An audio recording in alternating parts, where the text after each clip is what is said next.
Marcus Chen adjusted his baseball cap and checked his phone for the third time in 5 minutes. The summer heat in London was unbearable, and he had been standing outside Buckingham Palace for over an hour, waiting for his girlfriend Sarah to finish taking what felt like 1,000 photos of the ornate gates. The crowd of tourists pressed around them, all eager to catch a glimpse of the famous changing of the guard ceremony. "Come on, Sarah, we've seen enough," Marcus called out, wiping sweat from his forehead. "These guys just stand there doing nothing. It's boring." Sarah ignored him, completely absorbed in adjusting her camera settings. She had been planning this London trip for months, and the royal guards were at the top of her must-see list. Marcus, however, found the whole thing ridiculous. He couldn't understand why people got so excited about men in funny hats standing perfectly still. As the minutes ticked by, Marcus grew increasingly irritated. The tourists around him were taking endless selfies with the stoic guards, who remained motionless despite the chaos surrounding them. Their red uniforms were pristine, their black bearskin hats towering above the crowd, and their faces showed no emotion whatsoever. "This is stupid," Marcus muttered under his breath, loud enough for nearby tourists to hear. "They're just dressed up like dolls. I bet they're not even real soldiers." An elderly British gentleman standing nearby shot him a disapproving look, but Marcus didn't care. He pulled out his phone and started filming, making exaggerated gestures as he narrated his own version of a travel video. "Welcome to London, folks, where grown men play dress-up and tourists pay good money to watch them stand around like statues," he said into his phone camera, his voice carrying across the courtyard. The guard closest to Marcus was a tall, broad-shouldered man who couldn't have been more than 25 years old. His name was Private James Wellington, though Marcus had no way of knowing this. James had been serving in the Coldstream Guards for 3 years and took immense pride in his role protecting the royal family. He had trained for months to achieve the perfect stillness required for ceremonial duties, learning to ignore distractions, weather, and even physical discomfort. But as Marcus continued his mocking commentary, James felt his jaw tighten slightly. He had dealt with disrespectful tourists before, but something about this particular American's attitude was especially grating. The man seemed determined to turn the solemn ceremony into a joke for his social media followers. Marcus noticed a small vendor nearby selling various souvenirs and snacks. Among the items was a small bottle of extremely hot sauce branded as London Fire, with a warning label about its intense heat level. An idea formed in Marcus's mind, and a mischievous grin spread across his face. "Hey Sarah, watch this," he called out, purchasing the hot sauce from the vendor. "I'm going to see if I can get a reaction out of these toy soldiers." Sarah finally looked up from her camera, her eyes widening as she saw what Marcus was planning. "Marcus, don't you dare. That's completely inappropriate." But Marcus was already walking toward Private Wellington, the bottle of hot sauce clutched in his hand. The crowd around them began to take notice, some pulling out their phones to record what they sensed might be an entertaining confrontation. Marcus approached the guard with exaggerated casualness, as if he were just another tourist taking photos. "Hey there, soldier boy," he said in a loud, mocking tone. "I bet you're getting pretty hot under that ridiculous hat. Maybe you need something to cool you down." Without warning, Marcus twisted open the cap of the hot sauce bottle and squeezed it directly toward Private Wellington's face. The thick red liquid splattered across the guard's pristine red tunic, and some droplets hit his cheek, just below his bearskin hat. The crowd gasped collectively. Several tourists stopped taking photos, sensing that something serious had just occurred. Sarah covered her face with her hands, mortified by her boyfriend's behavior. Private Wellington's training kicked in immediately. Despite the burning sensation on his skin and the humiliation of being doused with hot sauce in front of hundreds of witnesses, he remained perfectly still. His eyes, however, burned with controlled fury. This was not just disrespect toward him personally, but toward the crown, the military, and everything he had sworn to protect. Marcus stepped back, grinning widely and still filming with his phone. "Come on, react. Do something. You're supposed to be tough soldiers, right?" What Marcus didn't realize was that his actions had not gone unnoticed by the other guards stationed around the palace perimeter. Within seconds, subtle hand signals were being passed between the ceremonial guards and their colleagues. The situation was being assessed, and protocol was being followed with military precision. A plainclothes security officer who had been monitoring the crowd immediately began moving through the tourists toward Marcus. Two uniformed police officers stationed near the palace gates also started making their way through the crowd, their expressions serious and purposeful. Marcus was still laughing and making jokes for his phone camera when he felt a firm hand on his shoulder. He turned around to find himself face to face with a stern-looking man in a dark suit. "Sir, I'm going to need you to come with me," the security officer said in a calm but authoritative voice. "Now!" Marcus's smile faded instantly as he found himself surrounded by three serious-looking officials. The plainclothes security officer maintained his grip on Marcus's shoulder, while two uniformed police officers flanked him on either side. The festive atmosphere around them had completely changed, with tourists now pointing and whispering among themselves. "Wait, what's going on?" Marcus stammered, his phone still recording. "It was just a joke. I didn't hurt anyone." "Sir, you need to turn off your recording device and hand over your phone," one of the uniformed officers instructed. "You've committed a serious offense against a member of Her Majesty's Guard." Sarah pushed through the crowd, her face pale with panic. "Officers, I'm so sorry. He didn't mean any harm. He's just being stupid. We're tourists from America." The security officer, whose name tag read Inspector Davies, remained unmoved. "Ma'am, your boyfriend has just assaulted a serving member of the British Armed Forces while they were performing their official duties. This is not a matter we take lightly, regardless of nationality." Marcus felt his stomach drop as the weight of his actions began to sink in. Assault? Come on, it was just hot sauce. The guy didn't even move. He's fine. The guard's reaction or lack thereof has nothing to do with the severity of your actions, Inspector Davies explained coldly. These men are trained to maintain composure under any circumstances. That doesn't give you the right to attack them.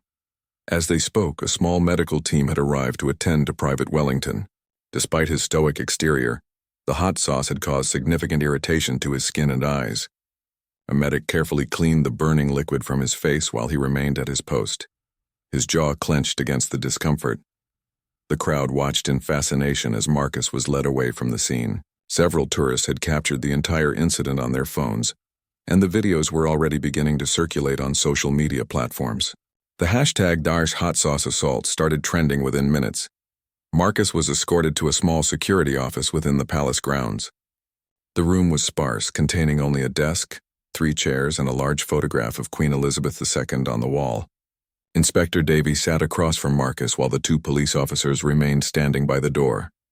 "Mr. Chen," Inspector Davies began, consulting a notepad, "you are being detained under suspicion of assault on a member of Her Majesty's Armed Forces, public disorder, and criminal damage to Crown property."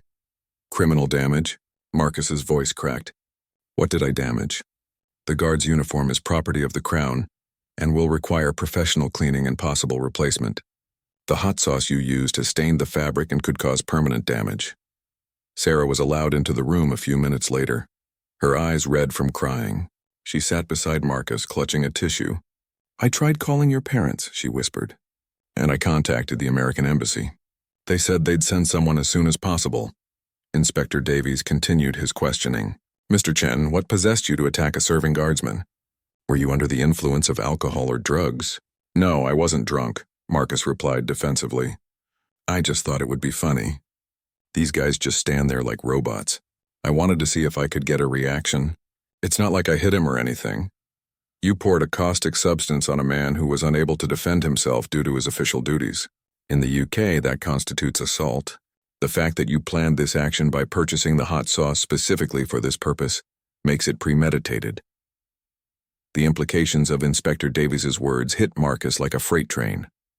He had never been in serious trouble with the law before, and the thought of facing criminal charges in a foreign country terrified him. Meanwhile, word of the incident had reached the commanding officers of the Coldstream Guards. Colonel Harrison, a veteran with 30 years of service, was furious when he learned what had happened to one of his men. He immediately called for a meeting with palace security to discuss the appropriate response. "This kind of behavior cannot be tolerated," Colonel Harrison said firmly. "These tourists think they can come here and treat our soldiers like entertainment. We need to send a clear message that there are serious consequences for such actions." Back in the interrogation room, Marcus was being informed of his rights under British law. The charges against him were potentially serious enough to result in jail time, hefty fines, and a permanent criminal record that would affect his ability to travel internationally in the future. "I want to call a lawyer," Marcus said quietly, the reality of his situation finally sinking in completely. "And I want to apologize to the guard. I really didn't think this through." Inspector Davies made a note in his file. "An apology is noted, Mr. Chen, but the damage has already been done." The incident was witnessed by hundreds of people and recorded on multiple devices. The images and videos are already spreading across the internet, bringing negative attention to both the royal family and the British military. Sarah looked at Marcus with a mixture of anger and disappointment. "How could you be so stupid? This was supposed to be our dream vacation, and now you might go to jail in London." "The preliminary hearing will be scheduled within the next few days," Inspector Davies continued. "Until then, Mr. Chen, you will be released on bail with conditions. You are not to leave London, you must surrender your passport, and you are banned from approaching within 500 meters of any royal property or military installation." Marcus signed the bail documents with shaking hands. As they prepared to leave the security office, Inspector Davies delivered one final piece of information that made Marcus's blood run cold. "Mr. Chen, you should also be aware that the British media has taken a significant interest in this story. There are already news crews gathering outside, and your name and photograph are being broadcast on national television." The next morning brought no relief for Marcus and Sarah. When they attempted to leave their hotel for breakfast, they discovered that someone had leaked their location to the press. A small army of reporters and photographers had gathered outside, making it impossible for them to leave without being mobbed. Marcus peered through the grimy hotel window at the scene below. "How did they find us here? We only checked in last night." "Someone probably recognized us and called it in," Sarah replied bitterly. "That's what happens when you become internet famous for being a complete idiot." Room service at the budget hotel was non-existent, so they were forced to survive on vending machine snacks and tap water. The isolation gave them time to fully absorb the magnitude of the situation they were in. Sarah spent hours on her laptop, watching the story continue to grow and evolve across different media platforms. "It's not just news anymore," she told Marcus, showing him various social media posts. "People are making reaction videos. There's a TikTok trend where people are recreating what you did with dolls and action figures. Comedy shows are doing sketches about it." The most painful content for Marcus to watch were the serious discussions about American tourists behaving badly abroad. Cultural commentators were using his incident as an example of a broader problem of disrespectful behavior by visitors to other countries. A particularly stinging segment aired on a British morning show, where the host interviewed etiquette experts about proper behavior around ceremonial guards. The experts explained the historical significance of the guards, their role in protecting the monarchy, and why treating them as tourist attractions was fundamentally wrong. "These guards are not performers," explained Dr. Margaret Whitfield, a historian specializing in British military traditions. "They are active service members carrying out important security functions. They have chosen to maintain their composure and dignity in the face of constant public attention, but that doesn't give anyone the right to abuse that professionalism." Marcus was scheduled to meet with his court-appointed lawyer that afternoon, but the media circus outside made leaving the hotel nearly impossible. The lawyer, a stern woman named Margaret Thompson, eventually agreed to come to the hotel to meet with him instead. Ms. Thompson did not sugarcoat the seriousness of Marcus's legal situation. "Mr. Chen, you're facing multiple charges that could result in significant jail time and fines. The Crown Prosecution Service is taking this very seriously, particularly given the international attention the case has received." "What kind of jail time are we talking about?" Marcus asked, his voice barely above a whisper. "Assault charges can carry up to 6 months imprisonment. The public disorder charge adds another potential 6 months. Criminal damage could add additional fines and compensation requirements. If convicted on all charges, you could be looking at over a year in prison." Sarah gasped audibly. The thought of Marcus spending more than a year in a British prison was terrifying to both of them. "Isn't there any way to reduce the charges? He's willing to apologize publicly and pay compensation. The prosecution may be willing to consider a plea bargain, but given the high-profile nature of this case, they're under pressure to make an example of Mr. Chen.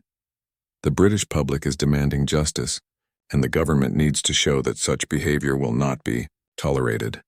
Ms. Thompson explained that the case had become politically sensitive due to the involvement of the royal guards and the international media attention. Politicians were being asked to comment on the incident, and there was pressure to demonstrate that Britain would protect its military personnel and royal institutions from disrespectful treatment. Meanwhile, Private James Wellington was dealing with his own challenges. Despite his professional handling of the situation, the incident had thrust him into an unwanted spotlight. Military officials had praised his composure and discipline, but the personal cost was significant. Wellington's commanding officers had arranged for him to speak with military counselors about the incident. While he maintained his professional demeanor publicly, privately he struggled with feelings of anger and humiliation. He had dedicated his life to serving his country with honor, and having that service mocked on the world stage was deeply painful. "I've faced enemy fire in Afghanistan," Wellington confided to his counselor during a private session.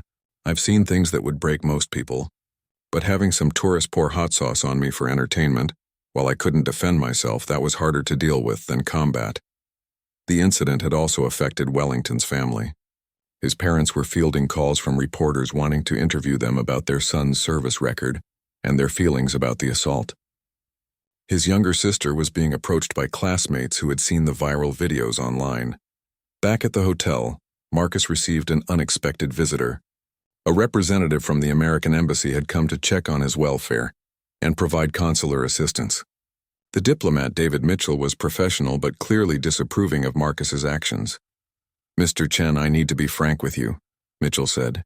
"Your actions have created significant diplomatic embarrassment for the United States.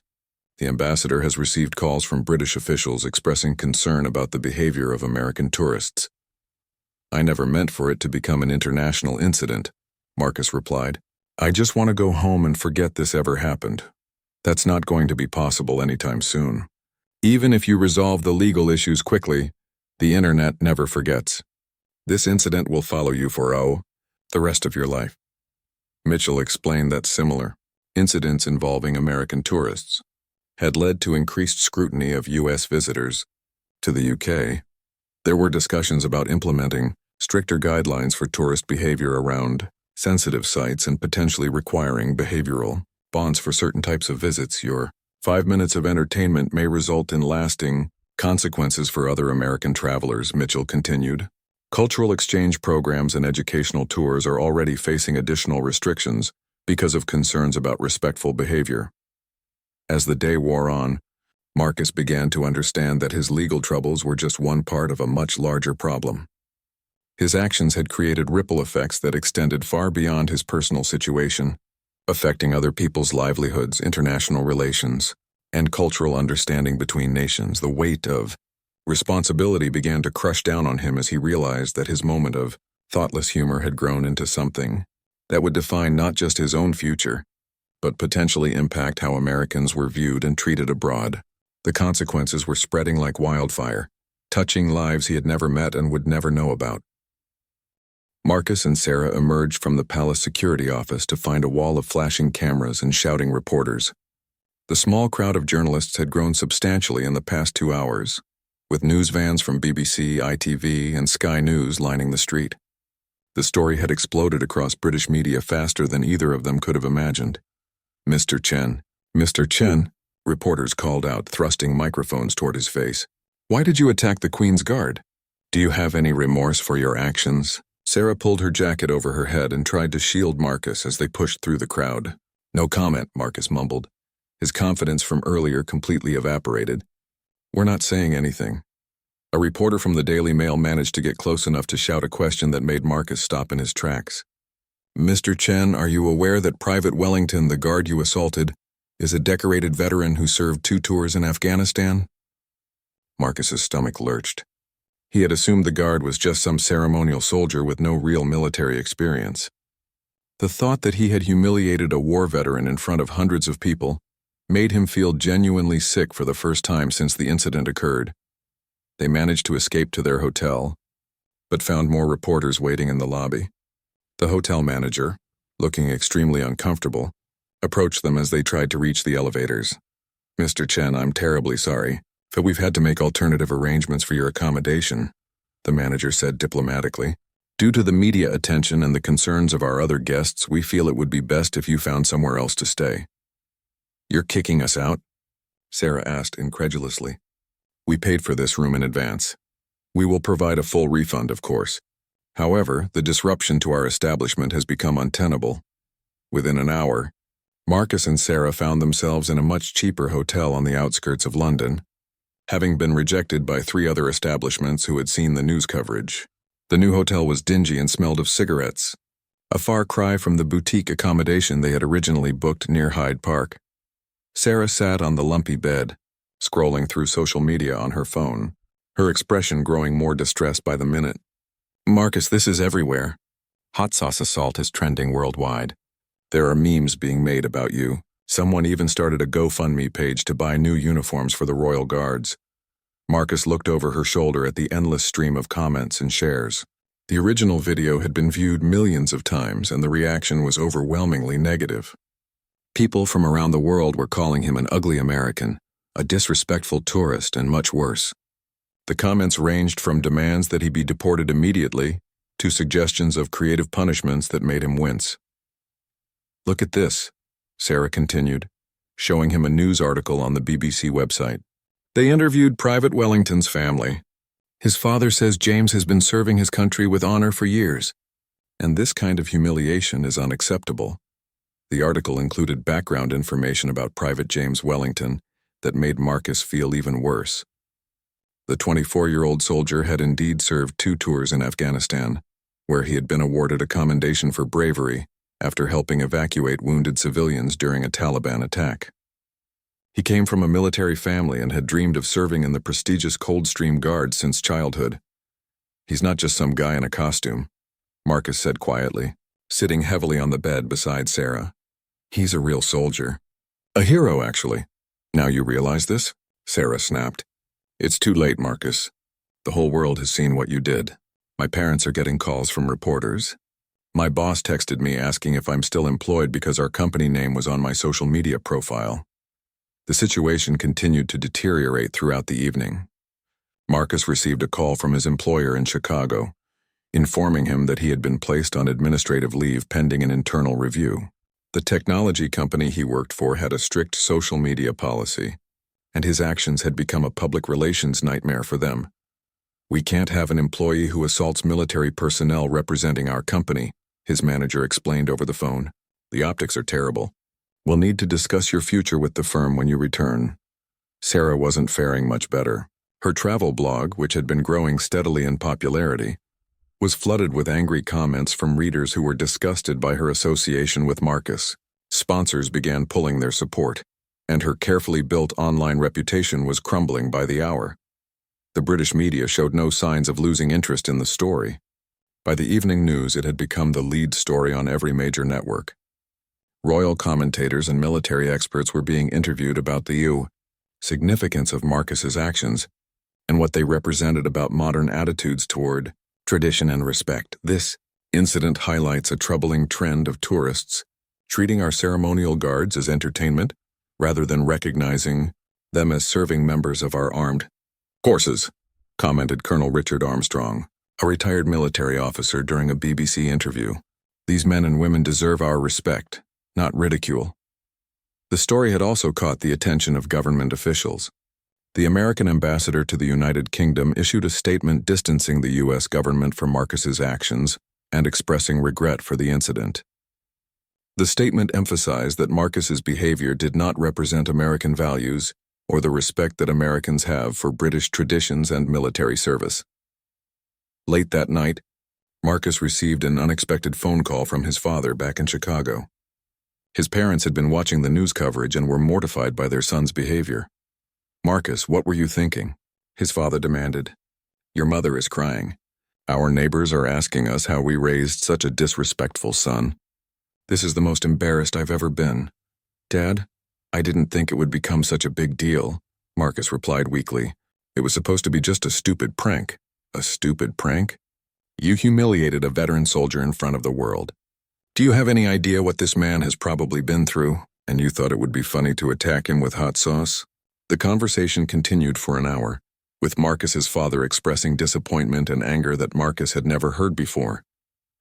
By the end of the call, Marcus was beginning to understand the true scope of what he had done and the impact it was having on everyone around him. As he lay in the uncomfortable hotel bed that night, unable to sleep, Marcus realized that his moment of thoughtless entertainment was going to have consequences far beyond anything he could have imagined. The legal charges were just the beginning of what was shaping up to be a life-changing ordeal. 3 days after the incident, Marcus finally had his day in court. Westminster Magistrates' Court was surrounded by protesters, media crews, and curious onlookers. 2 distinct groups had formed outside the courthouse, one demanding harsh punishment for Marcus, and a smaller group calling for forgiveness and cultural understanding. The protesters against Marcus carried signs reading "Respect our heroes" and "Deport the hot sauce." Hooligan. Many were military veterans and their families, who saw Marcus's actions as a direct insult to all who served. Their chants of "Justice for James" could be heard from inside the courthouse. The smaller pro-forgiveness group, led by a peace activist named Helen Morrison, held signs calling for compassion over punishment and learning from mistakes. Morrison had organized the counter-protest after seeing what she believed was an excessive reaction to what was ultimately a non-violent, if deeply inappropriate, prank. Inside the courthouse, Marcus sat beside his lawyer, wearing his only suit and looking considerably different from the cocky tourist who had carried out the hot sauce attack just days earlier. His hair was unkempt, he had lost weight from stress, and dark circles under his eyes revealed his sleepless nights. The courtroom was packed with journalists, court watchers, and members of the public who had managed to secure seats. The atmosphere was tense, with many spectators clearly hostile toward Marcus. Judge Patricia Hawthorne entered the courtroom with an expression that suggested she understood the gravity and public attention surrounding the case. She had been presiding over criminal cases for 15 years, but had never dealt with anything that had generated such international interest. The prosecution, led by Crown Prosecutor James Fitzgerald, presented their case methodically. They played the viral video multiple times, showed photographs of Private Wellington's stained uniform, and presented testimony from witnesses who described Marcus's deliberate and premeditated actions. "Your Honor," Prosecutor Fitzgerald stated firmly, "this was not a moment of poor judgment or cultural misunderstanding. Mr. Chen deliberately purchased the hot sauce, approached the guard with clear intent to cause humiliation, and carried out his plan while recording it for social media. This was a calculated assault on a serving member of Her Majesty's Armed Forces." The prosecution called several witnesses, including tourists who had been present during the incident. Their testimony painted a picture of Marcus as arrogant and dismissive of British culture, with several witnesses recalling his mocking comments about the guards before the attack occurred. The most powerful moment came when Private James Wellington himself took the stand. Dressed in his formal military uniform, he maintained perfect posture as he described the incident from his perspective. "I have been trained to remain motionless and professional regardless of external circumstances," Wellington testified. "However, having a caustic substance thrown at my face while I was unable to defend myself was both physically painful and deeply humiliating. The incident has affected my ability to carry out my duties with the same confidence I once had." Wellington's testimony revealed that the hot sauce had caused chemical burns on his face that required medical treatment. More significantly, he spoke about the psychological impact of being unable to respond to the attack due to his military discipline and ceremonial duties. Marcus's lawyer, Margaret Thompson, did her best to present mitigating circumstances. She emphasized that Marcus had no prior criminal record, was genuinely remorseful for his actions, and had not intended to cause physical harm. "Your Honor, my client deeply regrets his actions," Thompson argued. "He made a terrible error in judgment, but he is not a career criminal or a violent person. He is a young man who acted foolishly and is now facing consequences that will affect him for the rest of his life." Thompson presented character references from Marcus's employers, friends and family members, all testifying to his normally respectful behavior and professional conduct. She also highlighted the extreme public shaming Marcus had already endured as a form of punishment that exceeded anything the court might impose. When given the opportunity to address the court, Marcus stood and spoke directly to Judge Hawthorne in the packed courtroom. His voice shook as he began to speak. "Your Honor, I stand before you today deeply ashamed of my actions. I came to London as a tourist, excited to see your beautiful city and learn about British culture. Instead, I behaved in a way that was disrespectful, thoughtless, and harmful." Marcus turned to look at Private Wellington, who sat in the gallery with several of his fellow guards. "Private Wellington, I cannot adequately express how sorry I am for what I did to you. You are a decorated veteran who has served your country with honor, and you deserved respect, not ridicule. I failed to recognize your dignity and service, and for that, I am truly sorry." The courtroom was completely silent as Marcus continued his statement. Several spectators were visibly moved by what appeared to be genuine remorse, while others remained skeptical about his sincerity. I realize now that my actions have hurt not just Private Wellington, but his family, his fellow soldiers, and the relationship between Americans and British people. I have brought shame to my own country and embarrassed my family. If I could take back those few minutes, I would do so without hesitation. Judge Hawthorne listened intently to Marcus's statement, making notes as he spoke. When he finished, she called for a brief recess to consider the evidence and arguments presented by both sides. During the recess, Private Wellington approached Marcus's lawyer and quietly requested a private conversation with Marcus. The brief meeting, supervised by court officials, remained confidential, but witnesses noted that both men shook hands before returning to their seats. When court reconvened, Judge Hawthorne delivered her verdict with the gravity befitting such a closely watched case. Her words would not only determine Marcus's fate, but would also send a message about how British justice handles cases involving disrespect toward military personnel and national institutions. The courtroom held its collective breath as she began to speak, knowing that her decision would be reported around the world within minutes and would set a precedent for future cases involving tourist behavior at sensitive cultural sites. Judge Hawthorne cleared her throat and surveyed the packed courtroom before beginning her judgment. The silence was so complete that the clicking of camera shutters from the press gallery sounded unnaturally loud. "Mr. Chen," she began, her voice carrying the weight of legal authority, "your actions on that day represent a serious breach of respect and law. However, after careful consideration of all evidence presented, including your apparent genuine remorse and the testimony of Private Wellington himself, this court will impose the following sentence." Marcus gripped the defendant's bench, his knuckles white with tension. "You are hereby sentenced to 4 months imprisonment suspended for 2 years, conditional upon your completion of 200 hours of community service to be carried out with British military charities. You will also pay compensation of $5,000 to Private Wellington for damages and distress, plus court costs of $2,000. Marcus felt his legs nearly give out with relief. A suspended sentence meant he would not go to prison unless he committed another offense within 2 years.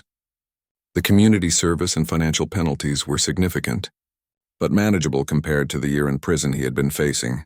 Judge Hawthorne continued, "Furthermore, you are banned from entering any royal or government property for a period of 5 years, and you must attend cultural sensitivity training before being permitted to leave the United Kingdom." The reaction in the courtroom was mixed. Some spectators felt the sentence was too lenient, while others believed it struck an appropriate balance between punishment and rehabilitation. Private Wellington nodded slightly, suggesting he was satisfied with the outcome. Outside the courthouse, the media frenzy continued. Marcus and Sarah were once again surrounded by reporters, but this time Marcus stopped to make a brief statement. "I want to thank Judge Hawthorne for her fairness and Private Wellington for his grace in accepting my apology.